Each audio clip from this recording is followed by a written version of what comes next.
Vale, empezamos la clase. Bueno, buenas tardes a todos. Continuamos entonces con la asignatura de instalación de sistemas de automatización y datos. Estamos haciendo un recorrido por los equipos electrónicos que se utilizan para el control industrial de procesos. Y bueno, nos va a tocar con un querido y entrañable, en este momento nos toca con, al menos para mí, querido y entrañable equipo, que es el autómata programable, o en inglés PLC, que quiere decir Programmable Logic Controller, controlador lógico programable. Bien, ¿qué es esto? ¿Qué es este aparato? Pues vamos a intentar entenderlo. En principio, es un equipo electrónico, por lo tanto es un computador, ¿vale? Programable y además digital. Hoy en día es un equipo digital, siempre lo ha sido, ¿vale? Es un computador, pues, pero vamos a ver qué características tiene especiales. Y que ha sido diseñado, es decir, cuando se ha creado, se ha lanzado, ha sido con la idea de poder controlar en tiempo real, y ahora intentaremos definir esas palabras, y en un ambiente industrial, procesos de ámbito eminentemente secuencial. Sobre todo esto fue cuando nació. Es decir, es un equipo electrónico programable, eso va a la definición, ¿no? Diseñado para controlar.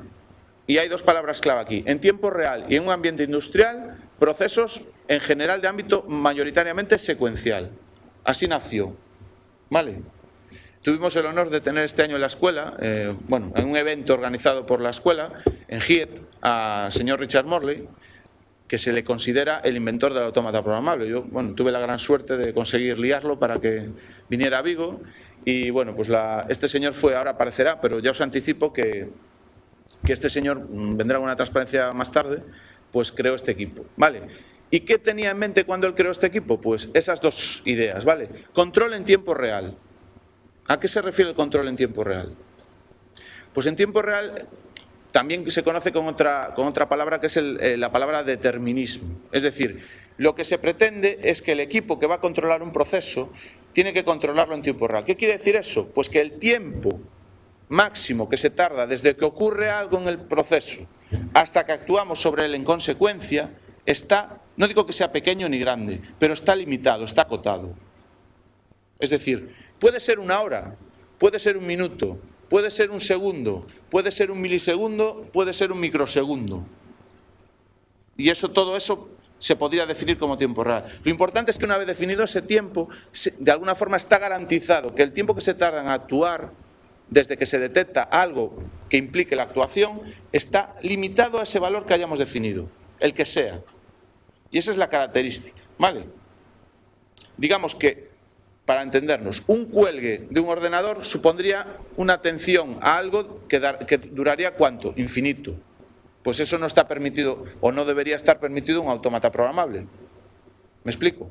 Y si ocurre, lo que hay que hacer es dejar de controlar el proceso. Tendremos que implementar algún mecanismo que alarma problema y para el control del proceso.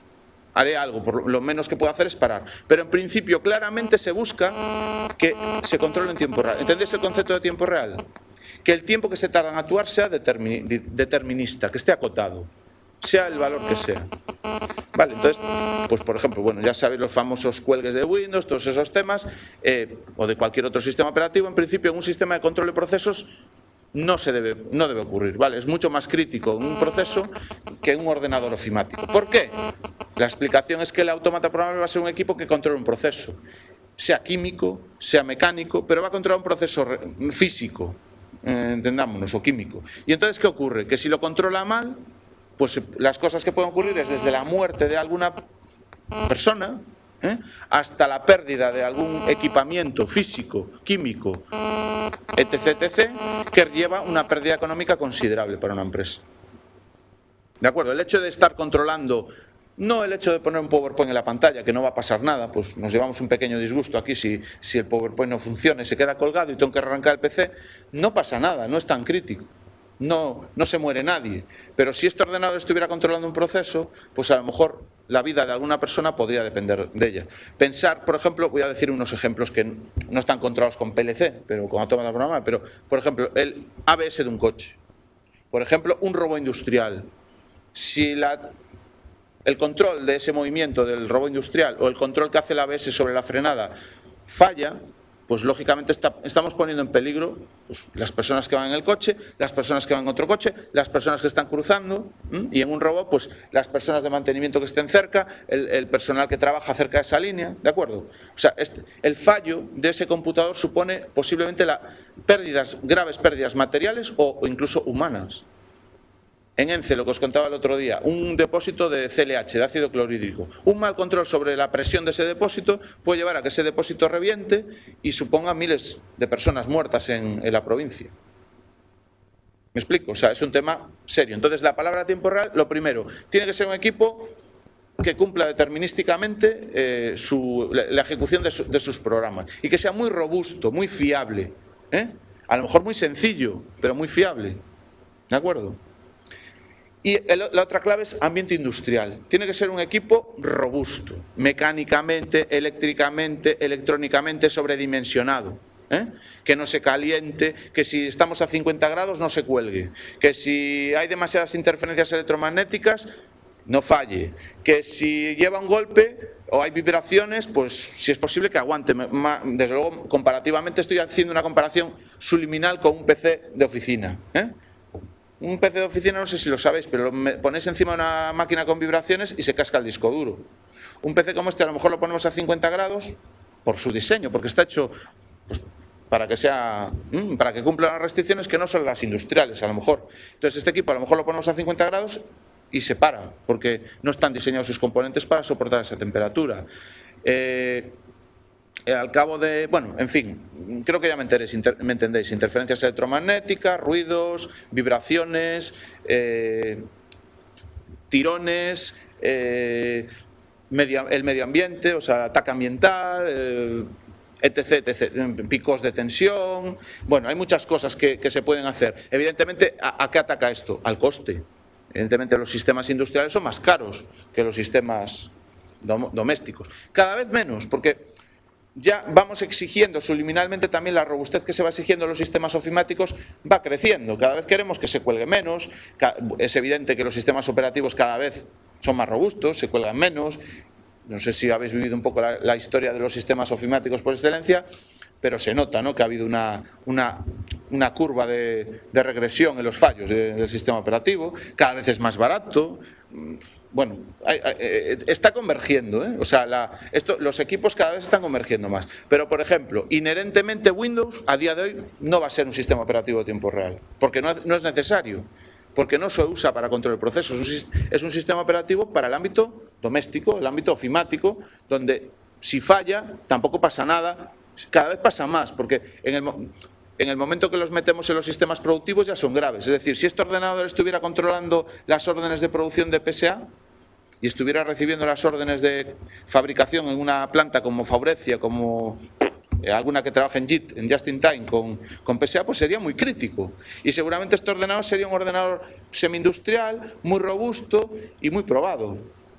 Vale, y hoy se usa Windows ya en esos niveles del proceso. Es decir, hoy en día Windows y un sistema más o menos robusto para el ámbito de trabajar en segundos de tiempo real casi se puede utilizar. Y de hecho se utiliza, yo lo he visto utilizar y funciona. ¿Vale? Bien. Por ejemplo, Windows CE. Windows CE fue un sistema operativo que hizo Microsoft. ¿Y qué sistema de tiempo real? ¿Por qué? Porque los sistemas multimedia, vídeo, audio, etc., etc., y bueno, ya veis que los PCs ya se empiezan... O sea, el avance de los temas multimedia tiene un avance muy ligado con el control en tiempo real. Porque si yo no soy capaz de reproducir suficientemente rápido una película de vídeo o un fichero MP3 en el ordenador, lo voy a oír mal. Por lo tanto, también necesito tiempo real para ese tipo de actividades. No se muere nadie, no es tan crítico, pero no funciona si no se da una cadencia. Los sistemas multimedia tienen algunas ventajas sobre el control en tiempo real. Por ejemplo, anécdotas, ¿no?, que me he dado cuenta. Por ejemplo, puede haber un retardo entre lo que ves y lo que transmites. Se puede hacer un buffer, cosa que en el control de procesos no se puede hacer. Tú no puedes ir 3 segundos o 1 hora por detrás de lo que está pasando en el proceso. En un vídeo sí puedes ir. Por ejemplo, nosotros ahora estamos saliendo de internet y cualquiera que nos esté viendo con Windows Media, por ejemplo, pues está viéndonos como 3 segundos atrasado, 5 segundos o 10 segundos atrasado con respecto a la realidad, porque nos lo podemos permitir. ¿vale? Y entonces ese colchón nos permite esa flexibilidad, ¿ya? Bueno, pero hay un determinismo. Si no hay flujo de información en un periodo de 5 segundos, seguramente la persona que está viendo el vídeo dejará de verlo. Le preguntáis a vuestros compañeros en clase si están siguiendo la clase más o menos bien y la respuesta va a ser que sí. A lo mejor no al 99,9999, pero al 99% está siendo fiable, ¿vale? Entonces, todo esto va convergiendo. Pero en esos tiempos, la diferencia entre... O sea, yo recuerdo cuando nació el IBM, que había una anécdota que decían que si el IBM PC, que si le pasabas la mano por encima de las... sin haberte descargado de estática, le pasabas la mano sin tocarlas, encima de las pastillas de RAM, y las pastillas RAM reventaban, se estropeaban por estática. Hoy evidentemente tocamos el chip, cogemos tal, forzamos dentro y este ordenador no se estropea. O sea, todo esto va convergiendo. Cada vez más este equipo se acerca al ámbito industrial siendo doméstico y lo industrial pues también se rugeriza, evidentemente, pero lo doméstico va convergiendo hacia lo industrial, porque al final, sin querer y subliminalmente nos estamos acercando. Repito, Windows C, por ejemplo, cada vez es un sistema operativo más cercano al tiempo real. Se empezó para multimedia, pero ya sabéis que hay coches que llevan el sistema entertainment, infotainment del coche hecho con Windows C. ¿Os digo una marca? BMW. El sistema de infotainment del Serie 7 está hecho con Windows C, con colaboración con Microsoft. Vale, evidentemente aún no se controla el motor, aún no se controla la inyección con Windows C, pero no sería imposible, es viable. Es decir, Bosch a día de hoy a lo mejor no utiliza ese sistema operativo, pero ya cada vez más estamos cerca de poder utilizarlo. Es decir, que todo, con esto simplemente quiero decir que todo va convergiendo, y que esa distancia cada vez se hace más corta. De hecho, cada vez hay más fabricantes de, lo anticiparé luego, soft PLC, PLCs hechos sobre sistema operativo. No hardware, sino hechos en software, como programas que corren desde un determinado sistema operativo. Bueno, pero vamos a la historia, vamos a empezar cómo nació esto. Vale, entonces, bien, os he hablado de lo que es tiempo real y de lo que es ambiente industrial. Me queda por hablar secuencial. Este equipo de control, como vamos a ver más adelante, nació y surgió un poco por inquietud de una multinacional que es General Motors. Este equipo, el inventor, el señor Richard Morley, lo creó bajo una petición o solicitud, digamos, de una empresa fabricante de automóviles que conocéis, supongo, General Motors, ¿no? Bien, ¿qué tipo de control se hacía cuando este equipo no existía? Bueno, evidentemente las fábricas de automóviles os he contado que son procesos eminentemente secuenciales. Son plantas de ensamblaje y, aunque tienen, por supuesto, control de procesos continuos, mayoritariamente son plantas donde el trabajo es de tipo secuencial, ¿vale? Ya hemos hablado de la diferencia entre continuo discreto, secuencial, Bueno, pues en ese momento el control, cuando no existía este equipo, el control se hacía, hace muchos años, me estoy ya un poco anticipando a lo que van a venir las transparencias siguientes, se hacía por medio de lógicas cableadas, vamos a llamarlo así, Antes de existir la electrónica se utilizaban, pues, por ejemplo, los contactores y los relés, y sabéis que con contactores y relés se puede hacer una puerta ahí, se puede hacer una puerta O, se puede hacer un circuito de enclavamiento, un marcha-paro o un paro-marcha, un circuito que tiene un enclavamiento, seguramente lo habéis visto, a lo mejor en alguna práctica de motores, ¿verdad? Habéis hecho un circuito marcha-paro con contactores y relés, bueno, pues era lo que se llamaba en los tiempos de la lógica cableada electrotécnica. Vale, casi todo se hacía con... Y entonces, bueno, ¿existía control industrial de procesos discretos, secuenciales? Sí, pero se hacía con grandes cuadros de armarios de control, pues donde había relés. Para que os hagáis una idea de las dimensiones, simplemente os voy a decir que un autómata de gama media, hoy gama media, hace unos años a lo mejor lo vendían como gama alta, puede tener una memoria de algo así como... Vamos a decir 16K, simplemente, 16K, para datos binarios. Sabéis la memoria que tiene este ordenador, no voy a hablar de lo que tiene hoy un ordenador ofimático, pero en los autómatas programables, por ciertas cuestiones, la memoria de ellas se hablaba en K. Hoy ya tienen megas también, pero no hace mucho se hablaban de computadores PLC o autómatas programables que tenían K, 16K. Solo os voy a decir que cada bit de esa información que se llamaban marcas, o un determinado fabricante o memoria, representa un relé en un cuadro antiguo de lógica cableada. Luego, si os hablo de 16.000 relés, os podéis imaginar el caos que se podría hacer de... O sea, pensar en un autómata con un equipo más pequeño que este este aparato y pensar en un armario donde hubiera 16.000 relés, pues más o menos con la superficie horizontal de cada relé sería como esto. Pensar en un armario de 16.000 cableado, donde todas las lógicas se hacen cableando, puertas sí, puertas o, etc, etc. Imaginaos la cantidad de fallos, la problema. Evidentemente, ¿cumplía a tiempo real? Sí. ¿Cumplía ambiente industrial? Sí, los relés y todo esto están pensados para el ambiente. Y contactores están diseñados, de hecho, para controlar motores en el ambiente industrial. También se estropean, tienen fatiga, los contactos se desgastan, acaban averiándose, al final hay desgaste mecánico, porque el número de actuaciones, etc, etc. ¿Vale? Pero digamos que inherentemente era el control que se hacía, basado en relés. Por supuesto había relés temporizadores para tener tiempos, había sistemas que contaban de forma mecánica. Ya os imagináis el contador del coche, los que había antes en los coches, los que no eran digitales, era un sistema mecánico de contaje de kilómetros, ¿no? De cuenta kilómetros. Existía, es decir, había cuenta kilómetros, había temporizadores con la filosofía del reloj, tic-tac, hechos mecánicamente, existían puertas sí, puertas o, enclavamientos, entonces digamos que eso era lo que se podía hacer con lógica cableada y es lo que se sigue haciendo hoy con lógica programada y más cosas, ¿vale? Pero eso como mínimo. Bien, entonces imaginaos en Citroën, por ejemplo, una línea de producción controlada con relés y contactores. Imaginaros lo complejo que era aquello, era un pulpo. Habéis montado algún pulpo en electrónica, ¿verdad? ¿Habéis hecho alguna plática en electrónica con puertas sí, puertas o algo así? ¿Y habéis montado un pequeño pulpo con la...? Pues a lo mejor era un pulpo con 4 puertas. Habéis hecho lógica cableada electrónica. Habéis hecho alguna puerta y puerta, ¿verdad? Pues bueno, ese fue el paso siguiente. La evolución primera que se pasó fue de lógica cableada hecha con contactores, relés y todo eso, a lógica cableada hecha con componentes electrónicos básicos. Puerta NAND, puerta NOR, puerta, el biestable, el patatín, el patatán, ¿de acuerdo? Contadores, temporizadores, ¿Quién no recuerda el 555? No sé si habéis hecho alguna práctica con 555. Bueno, pues había circuitos electrónicos para contar, para temporizar, para hacer puertas sí, puertas o, biestables, etc. Es decir, lo mismo hecho con electrónica analógica. ¿Vale? Y se sustituía, y eso ya fue un cambio, se sustituía pues el relé y el contactor y todo esto por relés de estado sólido.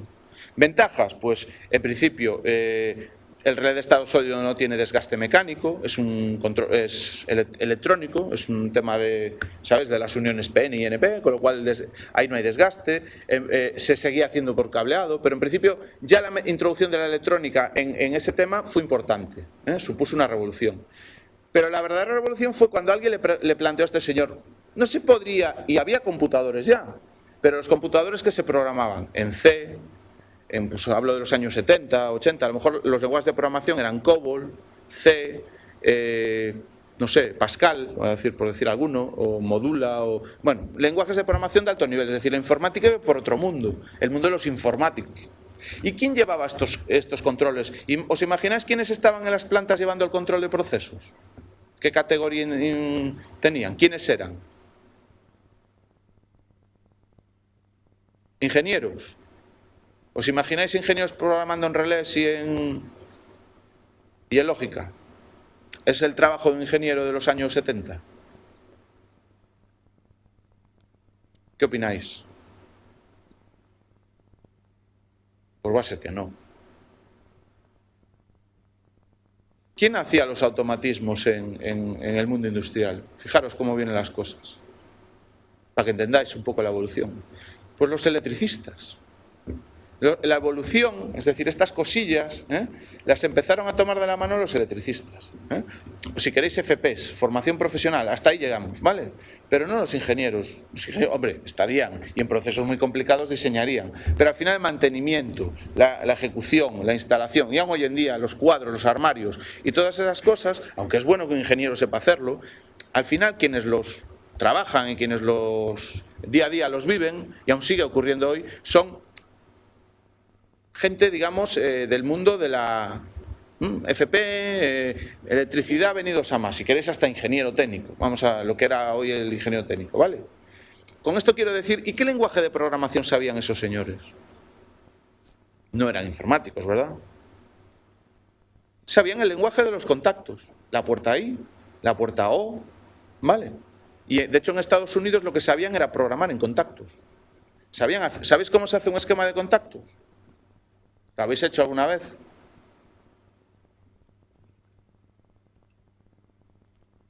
Es bastante intuitivo, no hay casi ni que explicarlo. Y de aquí para el norte. Un esquema de contactos. 24 voltios y 0 voltios. ¿Vale? Aquí 24, o si queréis VCC.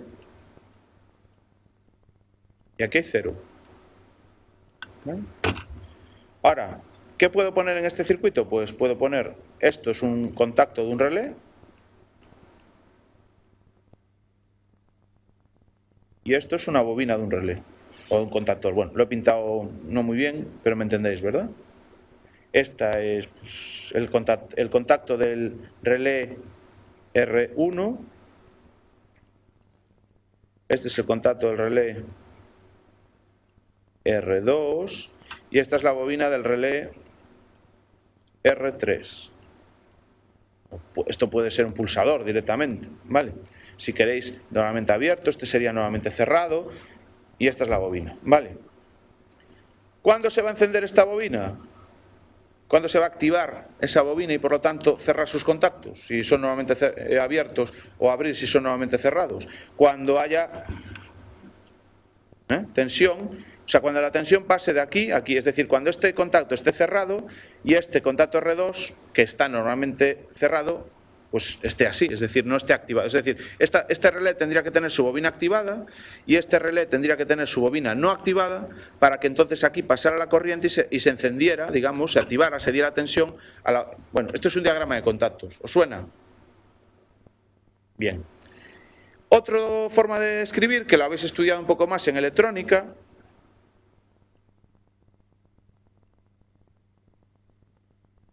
es esto, ¿verdad? ¿Os suena? También lo habéis visto.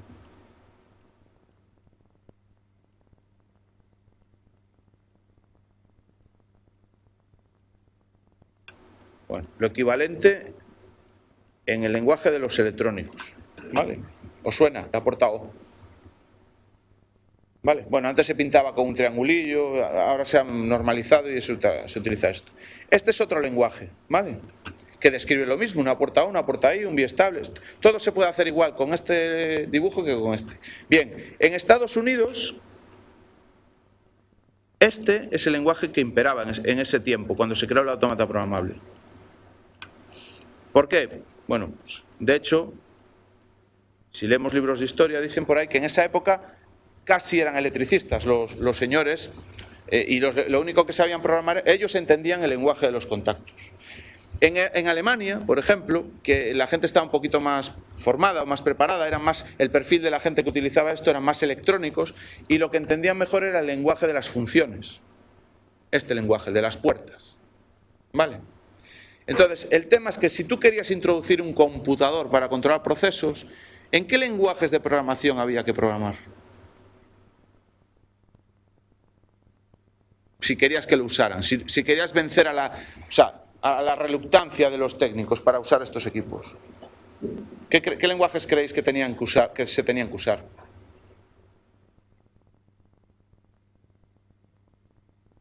Estos, ¿no? Si yo hubiera creado un autómata programable en los años 75 y hubiera dado para programar el lenguaje COBOL o el lenguaje C y se lo hubiera dado a las fábricas, ¿creéis que hubiera tenido éxito? No. ¿Cuál fue el acierto del señor Richard Morley, que fue el inventor del autómata programable, y otros que en la misma época, pues no sé, se siguieron la estela? Pues el éxito fue contemplar la realización de un computador programable, robusto, que funcionase con un sistema operativo de tiempo real, es decir, había que hacer un sistema operativo determinista, pero no era muy difícil porque al final los programas que se iban a hacer, en vez de ser muy complicados programas de gestión, lo que se hacía era una programación en contactos en funciones muy elemental para hacer puertas sí o puertas O. Y resulta que como ese computador, los micros que había en aquel tiempo, pues eran suficientemente potentes como para... Ya había videojuegos, ya había las consolas, el Sinclair, el no sé qué. Había micros ya... Intel ya había inventado el microprocesador. aunque este señor no usó... Bueno, no, de hecho esto se fabricó antes del microprocesador. Pero ya se conocía cómo hacer un computador, ¿no? La unidad de control, la unidad aritmético-lógica, la no sé qué, todas esas cosas que habéis estudiado. Ya se podía hacer un computador digital. Pues el ingenio fue crear un sistema operativo robusto y unos lenguajes de programación adaptados al personal que lo iba a utilizar. Ese fue el ingenio del señor Richard Morley. Y como él mismo confesó en la conferencia que dio en Vigo, todo esto se le ocurrió una noche de Reyes, en una casi borrachera, y teniendo como proyecto el inventar un equipo de control para el ámbito industrial. Fijaros lo difícil a veces que es crear un proyecto innovador. Pero hay que ser ingenioso. Esto os parece muy sencillo porque lo acabo de contar ahora. Pero claro, darse cuenta de todo eso y hacerlo, pues ese es el mérito del autómata programable. Y además en el año 75, claro. Vale, entonces simplemente quiero decir que, fijaros lo sencillo. Quiero contar un poco la historia, al menos como yo la he intuido que ha sido.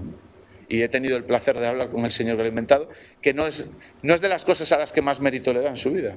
Pero este es verdaderamente un invento importante. De hecho, está catalogado entre los 10 inventos más importantes del siglo XX, por una asociación.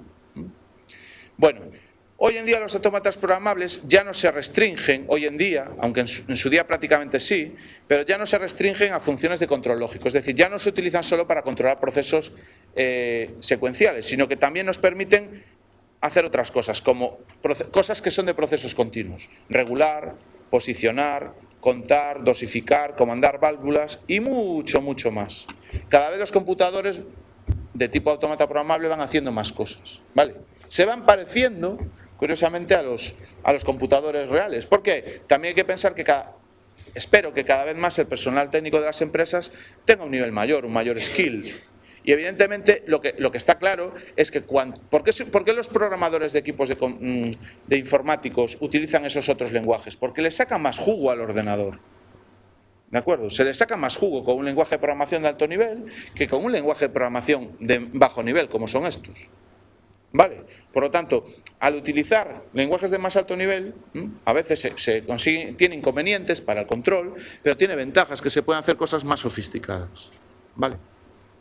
Bueno, entonces esto es un poquito para introduciros el tema.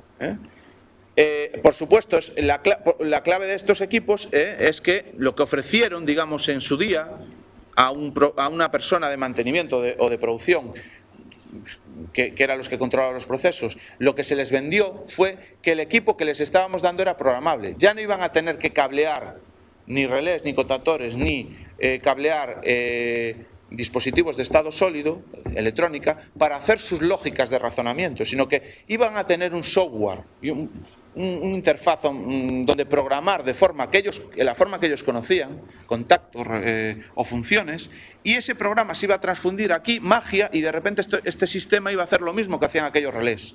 Y claro, le decías, en todo esto está el cuadro que tú vas a hacer, y era increíble. Evidentemente, y aún así tuvieron problemas para introducirlo en el mercado. Dijo que era muy importante también el marketing. Es decir, dice, yo puedo ser un gran técnico, pero si no hubiera tenido a mi lado una persona de marketing, no hubiera lanzado este producto. Esto se lo contó, esta idea, supongo que más o menos se la contó, yo no lo sé, pero yo me lo imagino, ¿no? Y esto se lo contó a una persona de Dell en 15 minutos en un aeropuerto, una persona de Digital, que en aquel momento eran los computadores de gestión, uno de los computadores de gestión por excelencia, le contó la idea de lo que iba a hacer. Inmediatamente en esos años, 70 y algo, creo que le dio un cheque, no en blanco, pero un cheque con $1 millón y le dijo que lanzara este proyecto adelante. Y así nació por lo menos de las manos de Dick Morley, fue cuando fundó Modicon, los controladores Modicon, familia Modicon, que fue uno de los, y aún sigue existiendo hoy, es de la marca Schneider Electric, y nació el autómata programable creado por este señor. ¿Vale? Lo digo también para que extrapoléis mucha más información de la que está en esa transparencia, ¿no? Gracias a Dios, como la conozco un poquito más de la cuenta, pues os la puedo vender así, de esta forma, ¿no? Y detrás de muchas cosas a veces hay cosas muy curiosas, ¿no? Que a mí como ingeniero me inquietan, ¿no? Y me gusta saber esto también, porque desmitifica un poco las grandes invenciones, ¿no? Yo cuando contacté con este señor, pues, y sigo admirándolo, ¿no? Pero bueno, tiene su mito, ¿no? Te parece un dios y luego cuando lo conoces ves que es más humano de lo que parece, incluso es un gran ser humano, ¿vale? Y hasta él mismo lo ve desde otro punto de vista, pero para mí el autómata programable era el que inventó esto, tenía que ser un... Y luego, bueno, entonces quiero decir que a veces hay que perderle el miedo a las cosas también. Y la forma de perder miedo es atreviéndose a conocer un poco las historias, ¿no? Yo he tenido la suerte de conocerla en primera persona y bueno, pues la verdad es que es muy agradable. Bueno, a ver, entonces, vamos a un poco en plan más de clase, vamos a ver cuáles son las principales ventajas e inconvenientes que en su día tuvo la implantación de autómatas programables en la industria. Bien, pues muchas de ellas ya os las he contado. No hay que desarrollar la lógica de un esquema de contactos ni simplificar las ecuaciones como los métodos de simplificación que nos enseñan en electrónica. No había que hacer nada de eso, porque simplemente nosotros programábamos la lógica que queríamos hacer en una pantalla, en un teclado, se lo transferíamos al equipo de control y el equipo de control ya emulaba y ejecutaba esas instrucciones. Por lo tanto, digamos que el cambio para el personal de programación de sistemas de control fue brutal. De pasar de lógica cableada a lógica programada y que con un tiqui-tiqui de teclas, en vez de cambiar cables para aquí y para allá, se cambiara el programa, eso era magia para la gente de aquel tiempo. Para la gente a la que iba dirigido este producto. Para un informático era una atrapallada. Y ahí está la clave. Pero él sabía quién tenía delante y qué tenía que venderles. Y ahí fue el éxito, ¿de acuerdo? O sea, lo que les vendió desde el punto de vista de un informático, de una empresa informática, era una... nada. Pero él sí sabía quién era su cliente final y a quién tenía que convencer. Al final fue más una decisión de marketing con un poquito de conocimiento técnico. Por supuesto, tuvo que hacer el equipo. Bueno, os lo imagináis, ¿no? Os acabo de vender aquellos miles de relés en un armario y no, está todo aquí. ¿Pero cómo está? Que sí, hombre, que sí, créetelo. Y además lo vas a programar programando. Pero, ¿cómo programar? Dice, tranquilo, mira. Tú coges, bueno, no sería así, pero imaginaos, coges de aquí el contacto y lo arrastras, coges aquí tal, luego los unes, luego y sacas aquí una bobina y hiciste una puerta ahí. Dice, ¿cómo? Sí, hombre, sí, mira, clic, transfiero. A ver, conectamos aquí a esta entrada, no sé qué, a esta entrada, no sé qué, y a esta salida, no sé qué. Mira, le doy a lo que hicisteis en prácticas con autómatas, ¿no? Magia. Pues es eso mismo que a vosotros os pasó la primera vez. Imaginaros a una persona que tenía que hacer eso con cuadros. Y antes tenía que haberos hecho hacer un pulpo y después os tenía que haber hecho programar un autómata. Y creo que todos os imagináis el cambio, ¿no? Imaginaos el pulpo de electrónica y qué hacíais en el laboratorio de autómatas. Bien, bueno, esto es brutal. Hacer modificaciones sin cambiar el cableado ni añadir aparatos. Iba tan sobrado el equipo, miles de contactos, miles de relés, que lo que en otros tiempos dijo, esta puerta ahí la voy a poner en puerta O para que saltarme esta seguridad. Dice, de aquella había que cambiar cables, tocar chispas, si la meto... De acuerdo, había que cablear en un cuadro donde, ¿dónde encuentro ese cable? Dios mío, imaginaros el pulpo. Lo veréis un día en el aula 3, cuando vayamos a ver el aula 3. Veremos un pulpo eléctrico, ¿vale? Y en vez de hacer eso, ir a un programa y toquetear allí y cambiar, es brutal la diferencia. Esto es el marketing de lo que se vendió. Mínimo espacio de ocupación. Comparar esto con un cuadro de 1000 relés. La escala es 1000:1. Casi. Menores costes de instalación y mantenimiento. Bueno, imaginaros en un armario eléctrico lo que supone que un cable... tenga mal contacto, que un relé se desgaste, que tenga problemas mecánicos, que se suelde. Recordad que la mecánica tiene problemas. Una memoria RAM normalmente no tiene problemas. En aquel tiempo sí, pero la hizo suficientemente robusta para que no. De hecho, las hizo con mucha más ferrita, eran de ferrita, creo recordar, la primera versión.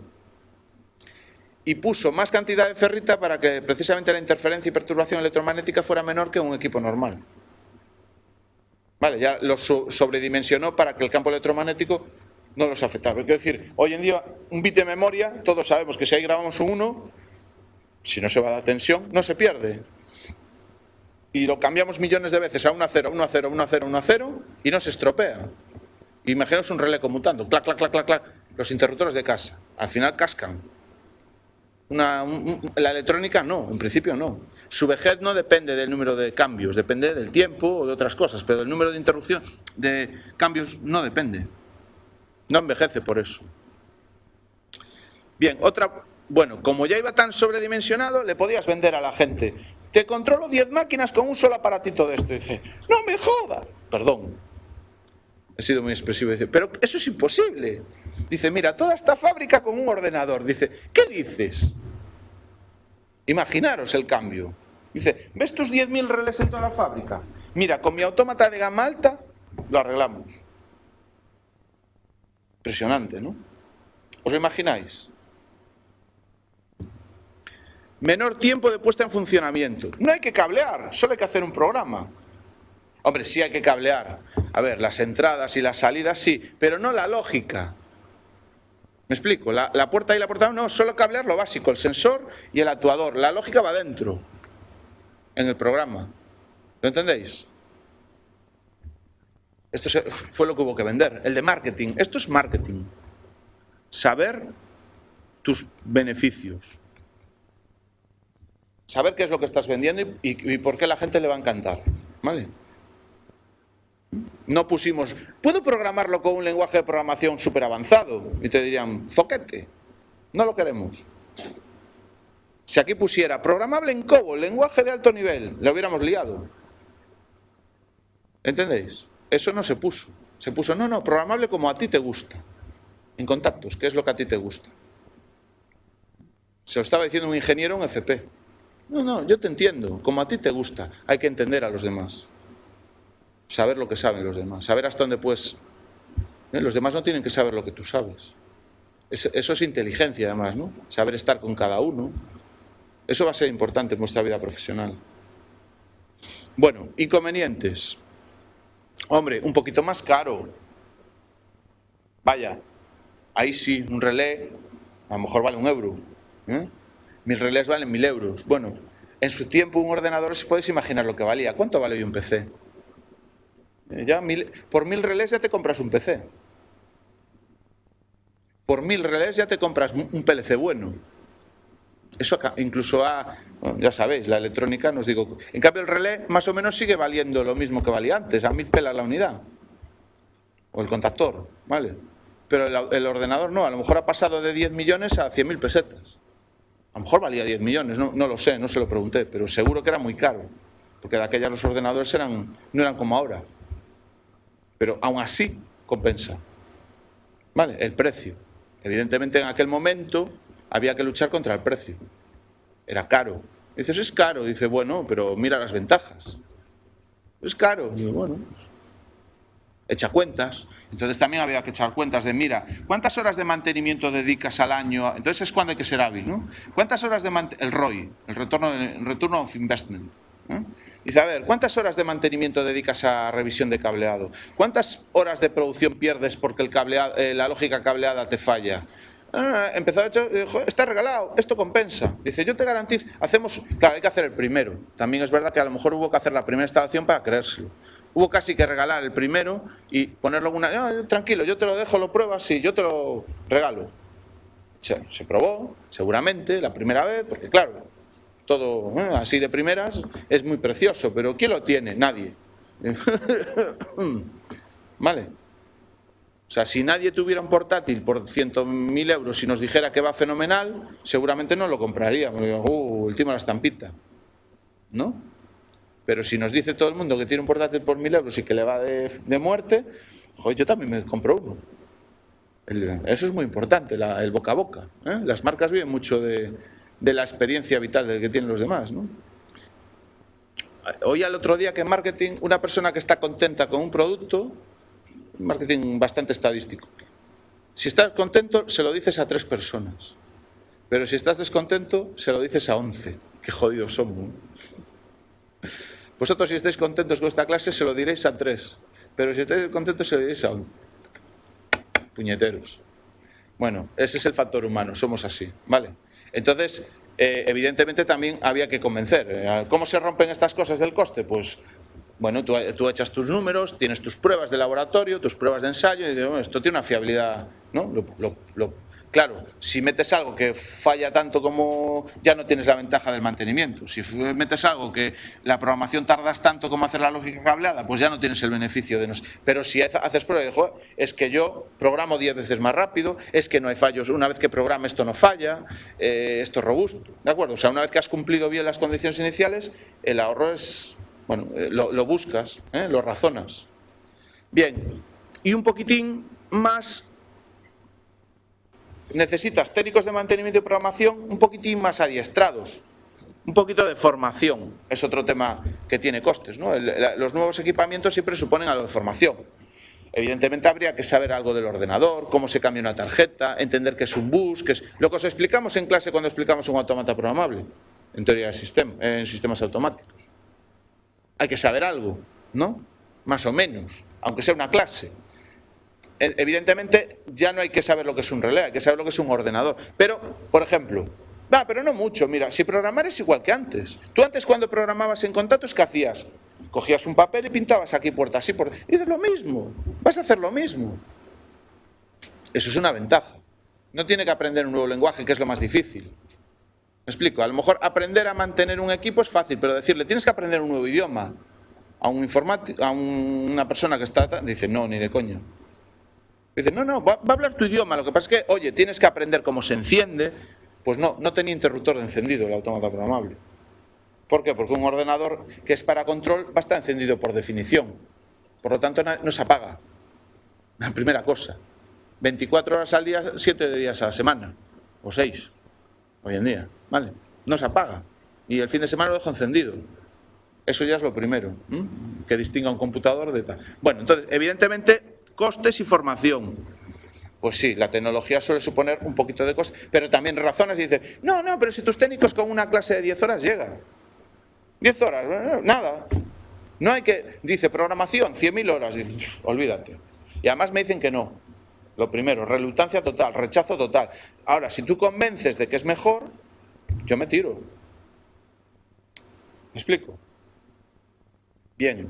Pero bueno, básicamente aquí tendrías un poco los pros y cons, ¿no? del autómata. Bueno, la historia, ya os la he contado un poco. A primera mitad del siglo XX aparece motor eléctrico en los procesos productivos, controlado por sistemas digitales secuenciales basados en relés, básicamente. ¿Vale? El control se hacía mediante relés. Bueno, no sé, esta foto a lo mejor no es la mejor, pero bueno, ahí se vería un cuadro más o menos clásico donde se ven los elementos de control que serían los relés. Eran grandes cuadros donde irían interconectados unos con otros los relés de control, ¿vale? Para hacer la lógica de funcionamiento. Esto es lo que nos encontraríamos pues hasta los años 50, 60, ¿vale? No había otra opción, ¿vale? Bien, en los años 60 aparecen los transistores, electrónica analógica, principios, ¿vale? Después de las válvulas. Con las válvulas ya hay atisbos, pero las válvulas las asociamos más al computador. Vale, en el mundo del proceso casi no llegaron a usarse, porque su fiabilidad no era muy grande. ¿Sabes de dónde viene la palabra bug?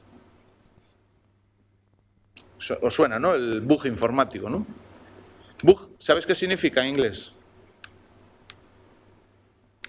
Significa polilla. ¿Sabes de dónde viene lo del bug en informática?